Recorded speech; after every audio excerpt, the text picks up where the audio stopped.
Hi everyone, welcome. In today's video, we're going to be talking about one of my favorite manga that I wanted to recommend to you guys, where you can see a lot of really hot and amazing man.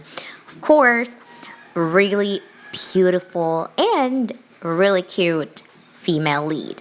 So today, we're going to be talking about a story that I know that you guys would really love. And of course, there's always a twist to it. Welcome to Review 101, a channel that will be giving you a lot of reviews for possible manga recommendations. Now, the manga starts with Jubilian, our villainess for the story, committing suicide after facing the crown prince in full armor, face hidden. She has poisoned, according to the people that blamed her, poisoned the princess, the sister of the prince, because of her jealousy, since the princess is actually romantically involved with her ex. As the villainess of the story, she was framed or blamed for the poisoning of the princess because her father is the imperial knight's head, which means her father usually kills and punish those criminals. She was actually dragged by her father, but before she was forced into the dungeon, her father gave her a dagger. Now, there's a great misunderstanding here. It's because her father was supposed to save her in the story, but she thought that her father wanted her to die because her father said, endure it. Now, she cried, realizing that everybody has turned their backs on her, and even realized that she preferred to die than be tortured by the crown prince. Now, this is part of the story is actually very heartbreaking because way back, her father is really not good at expressing his feelings and how he loves her daughter. He always tried to avoid her, which grew a bigger misunderstanding. Knowing that the crown prince is actually a very notorious killer, after she realized that the crown prince visited her, she decided to kill herself instead. Now, this is actually the intro of the entire manga. Very interesting plot, isn't it? But the story is the female lead right now, no, the villainess, now the female lead, actually has become a different person. It's because her soul is a different person. It's a person that have read this story way back before in a novel, and so she wanted to avoid her death flag. So she broke up with her fiancé because knowing the story in the book, she knows that this will lead to her death flag.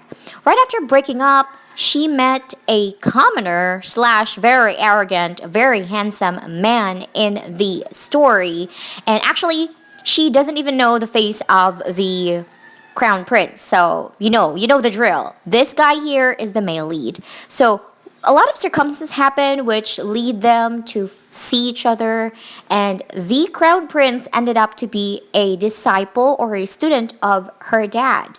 Now, she believed that this person is a commoner from a fallen noble family, and she didn't thought that this is the crown prince.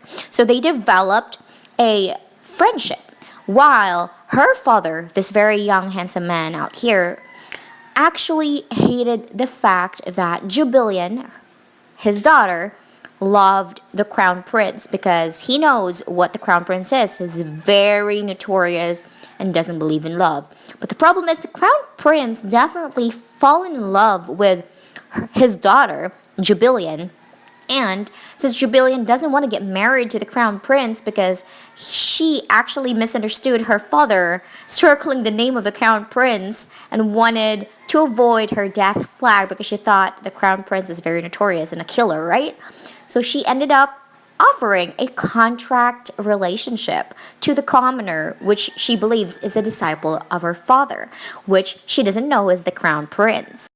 The story focuses more on how the relationship developed and how the prince realizes that having a weakness is actually something that's good, that makes someone way stronger than before. And also, her relationship development with her father also changes a lot. There's a lot of changes from the original novel that she's read after transmigrating and living in the body of the villainess.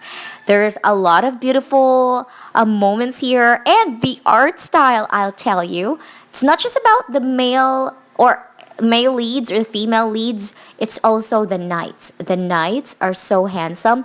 Even the side characters, I tell you, and even, the father, of course. So the story is more of like, how can a woman who was a villainess before, change and also change a very notorious prince, as well with changing her father, which is a very cold-blooded duke, into a loving and supportive father.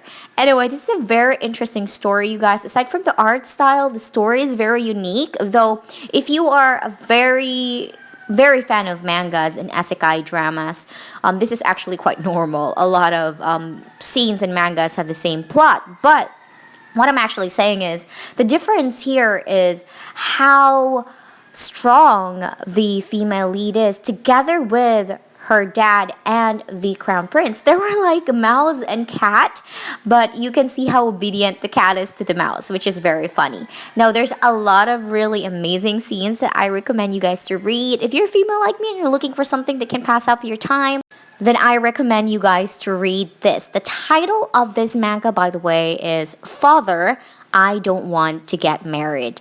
Now, I'm going to be adding the link in the description box down below so that you guys can check it out.